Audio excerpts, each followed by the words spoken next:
तत्सवितुर्वरेण्यं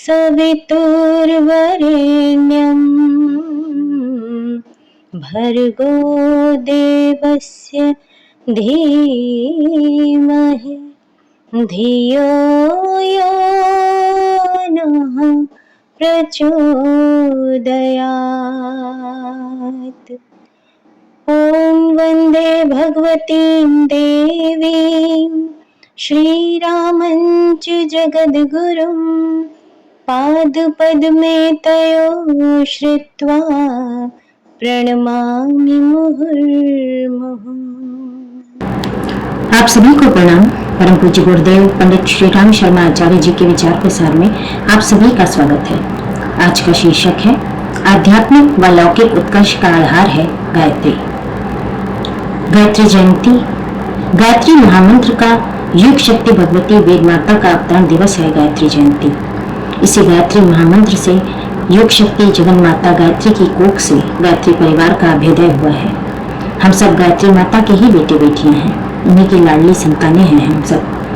माता कभी अपनी संतानों को अपने से दूर नहीं करती है। वो हमेशा अपनी सभी संतानों को अपने आंचल की छाया में सुरक्षित व संरक्षित रखती है। माता का अत्यधिक सामीप्य, अतिशय लाड प्यार पाकर भी कई बार संतानें भ्रमित हो जाती हैं, दिशा भटक जाती हैं। इस भ्रम के कारण, इस भटकाव की वजह से उन्हें अनेकों सवाल घेर लेते हैं, जैसे क्या माता सचमुच सर्वसमर्थ है? यदि सर्वसमर्थ है तो फिर हमें संकट क्यों आते हैं? हमें बीमारियां क्यों घेरती हैं? परेशानियां क्यों पीड़ित करती हैं? अपने काम क्यों नहीं बनते? जीवन में इतने सारे विघ्न, इतने अधिक अवरोध क्यों हैं? ये सवाल हम में से किसी के भी क्यों न हो, इन्हें अनुचित नहीं कहा जाएगा। अनुचित है तो बस इतना कि हम ज्ञानदायिनी वेद जननी के पुत्र व पुत्रियां होकर भी ज्ञान से वंचित हैं। सर्वसमर्थ माता के स्वरूप व प्रभाव से परिचित नहीं है।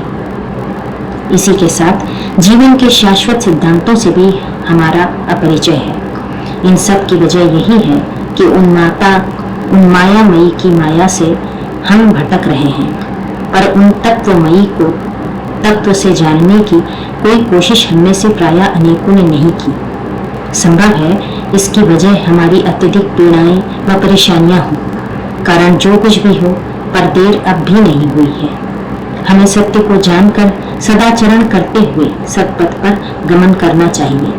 अमृत, पारस, कल्प वृक्ष का अनुदान जब हमें दिया जा चुका है, तब ऐसे में हम कांच की किरचियों को बटोरते हुए अपने हाथों को क्यों लहूलुहान करें? गायत्री माता आदिशक्ति है। गायत्री मंत्र परम मंत्र है।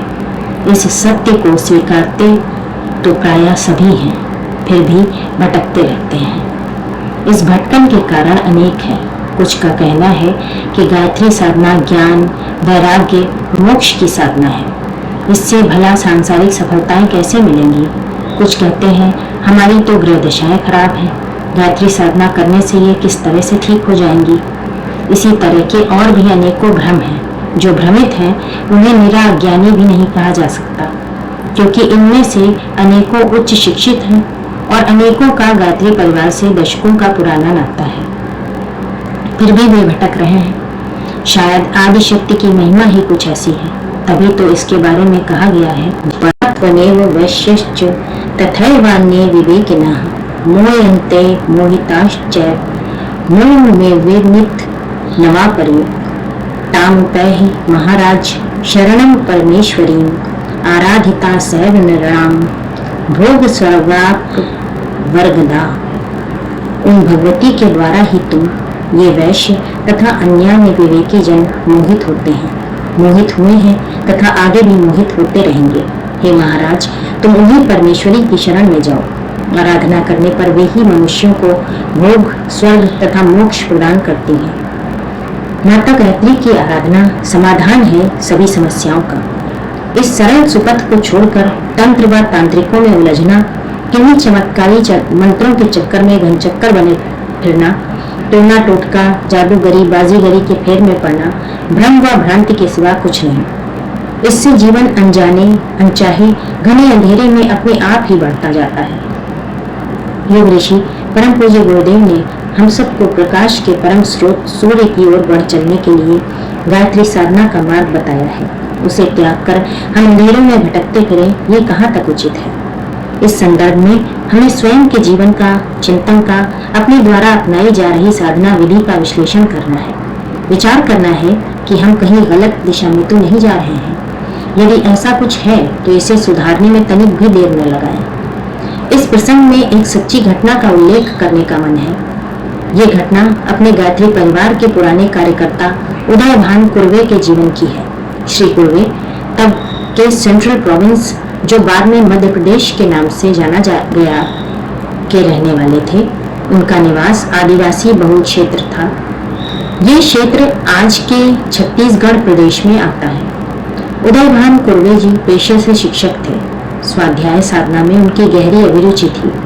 साधना में कुछ विशेष, कुछ रहस्यमय जानने करने की उनकी गहरी जिज्ञासा थी। इसी जिज्ञासावश वो परम पूज्य गुरुदेव के संपर्क में आए। तब गुरुदेव मथुरा में रहा करते थे। उस समय गायत्री साधकों का समुदाय उनके आसपास एकत्र होने लगा था। गायत्री परिवार अपना आकार पाने लगा था।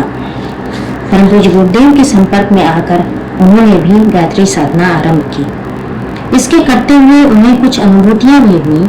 जीवन भी थोड़ा सरल सहज होने लगा, लेकिन थोड़े दिनों के बाद कुछ कष्टों से वो घिर गए। इसकी चर्चा उन्होंने गुरुदेव से की। उन्होंने सहज भाव से कह दिया, चिंता मत कर बेटा, समय आने पर सब ठीक हो जाएगा। समस्याओं के संकट से कुछ विशेष करने व पाने की लालसा उन्हें बेचैन करती गई। श्री कुर्वे जी स्वाध्यायशील होने के साथ साहसी भी थे।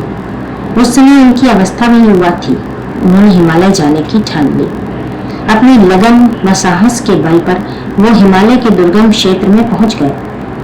नंदनवन के आगे के क्षेत्र में उन्होंने अपनी यात्रा जारी रखी। उनका दृढ़ संकल्प था कि साधना में कुछ विशेष अर्जित अवश्य करेंगे। एक रात्रि जब वो हिमाच्छादित क्षेत्र से गुजर रहे थे, पूर्णिमा के चंद्रमा की प्रभा से वो समूचा क्षेत्र प्रकाशित हो रहा था। चलते हुए वो अचानक फिसले और उन्हें लगा कि वो हजारों फीट गहरी खाई में चले जाएंगे। उन्होंने जीवन की आशा छोड़ दी। तभी उनका हाथ किसी ने थामकर उन्हें बचा लिया। अपने बचाने वाले को उन्होंने देखा। वे दीर्घ व सुपुष्ट शरीर वाले कोई महात्मा थे। उस हिम क्षेत्र में भी उनके शरीर पर केवल कौपीन ही था। उनकी जटाएं बढ़ी हुई थी।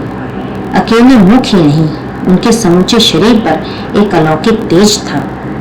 वो उनसे कुछ कह पाते, इससे पहले उन महात्मा ने उनसे कहा, साधना करने के लिए प्रयत्नशील होना अच्छी बात है, परंतु क्या अपने मार्गदर्शक की बात न मानकर भटकना अच्छी बात है? उनकी ये बात सुनकर श्री कुर्वे ने पूछा, महात्मन आप कौन हैं? इस प्रश्न के उत्तर में वे हंस दिए और बोले, जिन्हें छोड़कर तुम यहाँ भटक रहे हो, मैं उन्हीं का शिष्य हूँ। अब तो उदयभान कुर्वे जी की हतप्रभ होने की बारी थी। वो अचरज में पड़कर सोचने लगे, ये कैसी विचित्रता है। उन्हें इस तरह उदेड़ गुण में देखकर वे महात्मा बोले, परेशान मत हो, मुझे ज्ञात है कि तुम क्या जानना चाहते हो। चलो मैं ही तुम्हारे पूछने से पहले बता देता हूँ। मेरा नाम योग त्रयानंद है। साधना व सिद्धियों के चक्कर में वर्षों भटका। योग व तंत्र के कितने ही अभ्यास किए, परंतु कुछ खोया, कुछ पाया भी, लेकिन वो नहीं मिला जिसे पाकर जीवन संपूर्ण, संतुष्ट व संतृप्त होता है। भगवान को पुकारते हुए जो कुछ बन पड़ रहा था उसे कर रहा था। तभी एक रात्रि आकाश मार्ग से जा रहे सिद्ध लोक के एक महात्मा ने मुझ पर कृपा की। उन्होंने कहा कि परमेश्वर की करुणा ने इस समय एक ब्राह्मण का शरीर धारण किया है। वो इस समय ब्रज क्षेत्र में गायत्री की तप साधना कर रहे हैं। अपनी साधना का एक चरण पूर्ण कर वो ईश्वरीय उद्देश्य से हिमालय के इस क्षेत्र में आएंगे। तब तुम्हें उनका मार्गदर्शन प्राप्त होगा। तब तक गायत्री महामंत्र का जप करते हुए उनकी प्रतीक्षा करो। अपनी इस संक्षिप्त सी भेंट में चलते हुए उन्होंने मुझसे कहा, महात्मन गायत्री साधना से इस युग का ईश्वरीय प्रयोजन पूर्ण होगा। इस सत्य को पहचानो और उसमें सहभागी बनो। गायत्री के प्रभाव से ही व्यक्ति, परिवार व समाज सुखी हो सकेंगे। इसीलिए इसी महासाधना में अपनी भूमिका की खोज करो। और उसका निर्वाह करो। हमसे इतना कहकर वे महात्मा तो चले गए। बस मुझे प्रतीक्षा थी उस शुभ घड़ी की जब परम पूज्य गुरुदेव को मुझसे मिलना था। वर्षों बाद वो प्रतीक्षा पूर्ण हुई। परम पूज्य गुरुदेव मुझसे मिले। उन्होंने मुझे अपनाया, अपना शिष्य बनाया और कुछ महत्वपूर्ण दायित्व भी सौंपे, जिन्हें उनके निर्देश के अनुसार पूर्ण कर रहा हूँ।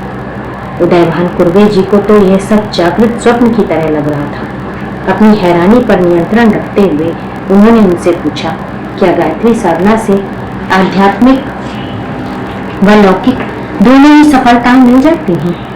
उत्तर में उन्होंने कहा, मनुष्य जितनी अधिकतम की कल्पना कर सकता है, गायत्री साधना उससे भी अधिक देने में समर्थ है। जहाँ कहीं भी जितनी भी साधना विधियां हैं, वे सभी उनके सुफल गायत्री साधना में समाविष्ट है। पुरातन काल में इसीलिए इसे अति गुह्य व गोपनीय रखा जाता था। कुछ विरलों को ही इसका अधिकारी माना जाता था। सात्विक व उच्च स्तरीय व्यक्तित्व वाले लोग ही इसकी दीक्षा पाते थे। उसकी उच्च स्तरीय साधना का अधिकार तो करोड़ों साधकों में से किसी एक को ही मिल पाता था। तभी तो समाज में प्रचलित व प्रचारित रहा है कि गायत्री पर केवल ब्राह्मणों का अधिकार है।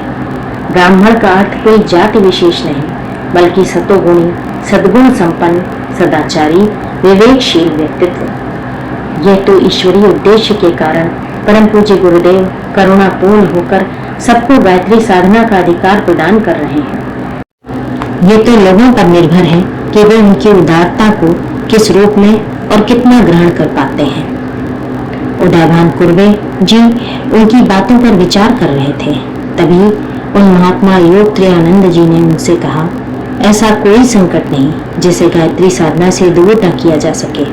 ऐसी कोई समस्या नहीं जिसका गायत्री साधना से समाधान न हो सके। सभी तरह के आध्यात्मिक उत्कर्ष गायत्री साधना से सहज संभव होते हैं। हाँ, उसके साथ कुछ अनुबंध अवश्य जुड़े हैं, जैसे कि गायत्री साधना की सफलता के लिए व्यक्ति का सतोगुणी सदाचारी होना आवश्यक है। व्यक्ति यदि सद्गुणी है, तप परायण है, तो गायत्री साधना के सारे असंभव सहज संभव हो जाते हैं। ये बताते हुए उन्होंने कहा कि सामान्य प्रयोजनों के लिए गायत्री साधना का प्रतिदिन 3 माला जप, रविवार या गुरुवार का उपवास, वर्ष के दोनों नवरात्र में व्रत, उपवास सहित 24,000 का जप साधना पर्याप्त होती है। प्रयोजन विशिष्ट हो तो प्रतिदिन 11 माला गायत्री जप करना चाहिए। साथ ही वर्ष में कम से कम 3 चंद्रायण करते हुए गायत्री के 1.25 लाख जप का अनुष्ठान करना चाहिए। इतना कहकर उन्होंने श्री कुर्वे को बताया कि चांद्रायण व्रत के साथ की गई गायत्री साधना कठिन से कठिन प्रारब्ध को विनष्ट करने में समर्थ है। इसी तरह नियमित गायत्री साधना करते हुए प्रतिमास की कृष्ण व शुक्ल पक्ष की दोनों एकादशी का व्रत गायत्री साधक की मृत्यु को कष्ट रहित बनाकर उसे मोक्ष का अधिकारी बनाता है। इसी तरह गायत्री साधना के साथ माताओं के द्वारा किया गया प्रदोष व्रत उनकी संतान को सौभाग्य प्रदान करता है। इसके प्रभाव से स्त्रियां संतान सुख भी प्राप्त करती हैं। गायत्री साधना के साथ यदि प्रतिमास की कृष्ण पक्ष की चतुर्दशी का व्रत किया जाए तो दाम्पत्य सुख के अवरोध दूर होते हैं। गायत्री साधना के साथ प्रत्येक वार के व्रत का भी विशेष महत्व है। रविवार के व्रत के साथ की गई गायत्री साधना आरोग्य प्रदायिनी एवं पवित्र ब्रह्म तेज को बढ़ाने वाली होती है। गायत्री साधना के साथ किया गया सोमवार का व्रत मनोरोगों का नाश करता है। कन्याएं इस साधना से सुयोग्य वर की प्राप्ति करती हैं। वामवार शत्रु की प्राप्ति, शत्रुओं का शमन व ऋण मुक्ति होती है। बुधवार व्रत के साथ की गई गायत्री साधना बुद्धिवर्धक एवं कल्याणकारी होती है। गुरुवार के व्रत के साथ गायत्री साधना करने से कन्याओं को योग्य वर की प्राप्ति, छात्र छात्राओं को विद्या अध्ययन में सफलता तथा साधकों को आध्यात्मिक सफलता की प्राप्ति होती है। शुक्रवार के व्रत के साथ की गई गायत्री साधना से जीवनी शक्ति की अभिवृद्धि होती है। इस व्रत के साथ की गई साधना को धन प्रदायक भी माना जाता है। शनिवार व्रत के साथ गायत्री साधना करने से षड्यंत्रों से छुटकारा, अवरोधों का शमन स्वतः ही हो जाता है। व्रत व उपवास का अर्थ क्या है? ये पूछने पर योग त्रियानंद जी ने बताया, भोजन में नमक, अन्न एवं सभी तरह के मसालों का त्याग करके एक समय शाक, फल ले लेना उपवास के अंतर्गत आता है। इसी के साथ यदि ब्रह्मचर्य व शारीरिक मानसिक पवित्रता जोड़ दी जाए तो यही उपवास व्रत बन जाता है। गायत्री साधना की और भी अनेक विधियां उन महात्मा ने उदयभान कुर्वे जी को बताई। गायत्री साधना के महत्व को जानने के बाद उदयभान जी ने हिमालय से आकर मथुरा में गुरुदेव के दर्शन किए। उन्होंने गुरुदेव को अपनी यात्रा की सारी बातें बताई, जिन्हें वे चुपचाप सुनते रहे। सबसे बड़ी बात, इस हिमालय यात्रा ने उदयभान जी को उनकी श्रद्धा व गुरु भक्ति वापस कर दी थी। अब वो गायत्री साधना व गुरु भक्ति के महत्व को पहचान चुके थे। उनकी सारी बातें सुनने के बाद परम पूज्य गुरुदेव ने कहा, बेटा, मैंने गायत्री महाविज्ञान में सब कुछ लिख दिया है। इसमें लिखा गया प्रत्येक शब्द मेरा स्वयं का अनुभव है। जो उसमें नहीं लिखा गया है उसे गायत्री साधना निरंतर करने वाला स्वयं अपने अनुभव से जान लेता है। उन महात्मा ने तुमसे क्या कहा, यह उनका अपना अनुभव रहा होगा। गायत्री साधना की महिमा को बताने वाली ये सच्ची घटना है तो बहुत पुरानी, पर इसकी प्रासंगिकता अभी भी सर्वथा नई है। परम पूज्य गुरुदेव हम सभी को आत्मीयता के पारिवारिक बंधनों में बांधने के साथ गायत्री साधना के पवित्र सूत्र में पिरो गए हैं। हम सबके जीवन में गायत्री साधना होने से ही तो हमारा इतना विस्तीर्ण गायत्री परिवार है। इस पवित्र साधना सूत्र को किसी भी स्थिति में टूटने नहीं देना है। न हमें स्वयं भटकना है और न ही औरों को भटकने देना है। गायत्री साधना करते हुए हम में से हरेक को गायत्री महामंत्र के जप, इसके तत्व दर्शन का प्रचार प्रसार करना है। गायत्री साधक की एक ही पहचान है, ब्राह्मण मन व ऋषि कर्म। हम में से किसी को कभी नहीं भूलना चाहिए कि हम सब वेद मूर्ति तपोनिष्ठ महान गुरु के शिष्य हैं। ऐसे में हमें अज्ञान शोभा नहीं देता है। इधर उधर की ओछी प्रक्रियाओं को हमें साधना के नाम पर कभी नहीं अपनाना चाहिए। हम सब गायत्री माता के हैं और गायत्री माता हमारी हैं, जो अपनी सृजनात्मक शक्तियों से हमारा पोषण करने में समर्थ है और संहारक शक्तियों से हमारे सभी संकटों का नाश करने में सक्षम है। वैसे भी ये सनातन सत्य आदिकाल से कहा जाता रहा है और सदा कहा जाता रहेगा। कुपुत्रो जायते क्वचिदपि कुमाता न भवति, अर्थात संतान का बुरा होना संभव है पर माता कभी बुरी नहीं होती। गायत्री जयंती का यह पावन पर्व उन आदि शक्ति की साधना के लिए संकल्पित होने का महापर्व है। इसी के साथ ही लेख यहीं समाप्त होता है। पृष्ठ संख्या 62, 63, 64 और 65। अखंड ज्योति, जून 2014। आप सभी को अपना बहुमूल्य समय देने के लिए अनेकों धन्यवाद। आप सब पर परम पूज्य गुरुदेव और परम वंदनीय माता जी की कृपा दृष्टि, दया दृष्टि सदा बनी रहे। इसी मंगल कामना, शुभ कामना के साथ आपसे विदा लेते हैं। मिलते हैं नए वीडियो में नए शीर्षक के साथ। सादर प्रणाम।